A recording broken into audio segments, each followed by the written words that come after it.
ចិត្តស្រីម្នាក់នាងគឺជាអ្នកបំពីមានជ័យមិនធ្លាប់ជឿលើនិស្ស័យតែហេតុអ្វីឃើញភ្លាមស្រឡាញ់មិនមែនមិនធ្លាប់បានជួបស្រីស្អាតនៅក្រុងភ្នំពេញតែហេតុអ្វីលងនឹងខេត្តវិញដួងចិត្តរលេងចេះតែនឹករធ្វើការមិនសុខនឹកមុខមនុស្សម្នាក់ដែលរាំងតាក់ខ្ញុំដិតជាប់ក្នុងអារម្មណ៍ថ្ងៃនោះភ្លៀងធំសុំផ្ទៀងនាងជ្រោ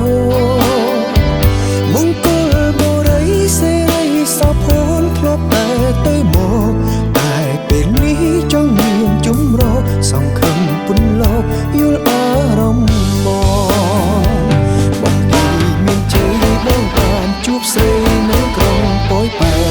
360គីឡូម៉ែត្រមិនដងស្រែកថាឆ្ងាយកូនលោចិនឡានទាំងយប់នឹកឃើញសពគ្រប់ពាក្យត្រូវឆ្លើយឆ្លងថាលោកនេះគូនឹកយល់អងសំស្រឡាញ់ផងតាបានទេទោះនៅភ្នំពេញតែបេះដូងវិញទុកនៅទីនេះបញ្ញាទុកបេះដូងនឹងមនុស្សពិសេសអូនស្ដាប់បទនេះអាណិតបងទេនោះក្នុងចម្រៀងដឹងទេម្នាក់នោះគឺជាមាសមេកុំគិតថានិយាយពីគេនេះជារឿងស្នេហ៍ពួកយើងទាំងពីរ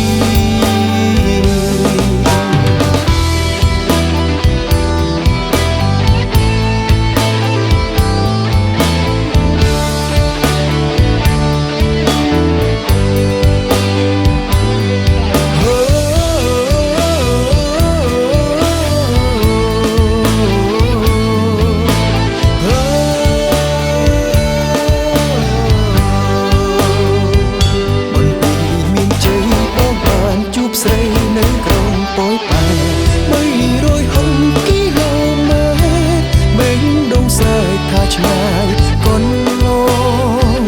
ចិនឡានទាំងយប់នឹកឃើញសពគ្រប់ពាក្យត្រូវឆ្លើយឆ្លងថាមកនេះព្រោះនឹកងល់អងសំស្រឡាញ់ផងតើបានទេ